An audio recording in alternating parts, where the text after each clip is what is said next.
ఒకవేళ ప్లాంట్ మేము చేయలేకపోయాం అనుకుందాం, ఆ మరుక్షణమే రిటర్న్ చేస్తాం. ఎందుకంటే రాజకీయాలు లేదు. మేము ఏదైతే ఈ ప్లాంట్ పరిరక్షిస్తామని చెప్పేసి గత 5 సంవత్సరాలుగా మేము పోరాటం చేసాం, ముందుకు వెళ్ళాం. ఇందులో మరి అధికారం వచ్చిన తర్వాత ఇంకోటి ఏదో ఆలోచన చేస్తున్నామని ఆలోచన ఎవరు పెట్టుకోవచ్చు. నా ముందున్నటువంటి లక్ష్యం మీకు చాలా క్లియర్గా చెప్తున్నా. నా ముందున్నటువంటి లక్ష్యం అనేటువంటి ఒకటి ప్లాంట్ పరిరక్షించడం లేదా రిజైన్ చేసి మీతో కూర్చోవడం. ఆ విషయం మీకు భరోసా కల్పిద్దామని వచ్చాను. గతంలో కూడా నేను ముఖ్యమంత్రి గారితో కూడా చెప్పాను, మా జాతీయ ప్రధాన కార్యదర్శి గారితో చెప్పాను. నాకు ప్లాంట్ పరిరక్షించడమే ప్రధానమైనటువంటి ధ్యేయం. నాకు అంతకన్నా ప్రతికోటి లేదు. నేనేం చెప్పినా మీకు ఖచ్చితంగా చేస్తానని చెప్పడం జరిగింది. ఖచ్చితంగా ముఖ్యమంత్రి గారికి కూడా రెండో ఆలోచన లేదని ఈ సందర్భంగా తెలియజేస్తూ ఈ ప్లాంట్ పరిరక్షించడం బాధ్యతగా ధ్యేయంగా ముందుకు వెళ్తాం. అయితే ఈరోజు చాలా అవారణ పరిస్థితుల్లో ఉంది.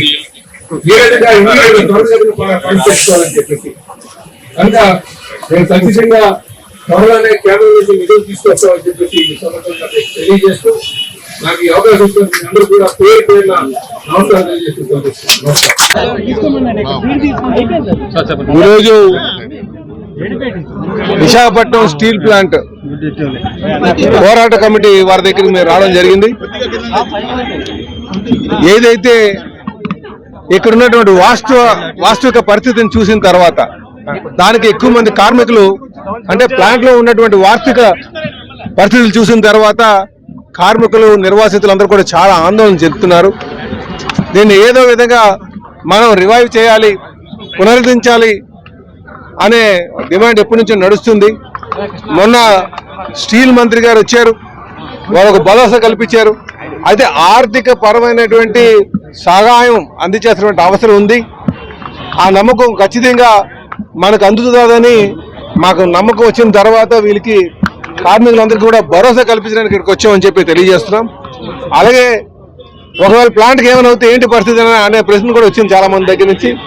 మేము చెప్పాం, ప్లాంట్కి ఏమైనా మూతపడే పరిస్థితి వచ్చిందంటే ఖచ్చితంగా రిజైన్ చేసి మీతోనే మేము పోరాటం చేస్తామని చెప్పి మీతోనే కూర్చొని ఈ పోరాటాన్ని ముందు నడిపిస్తామని కూడా చెప్పడం జరిగింది.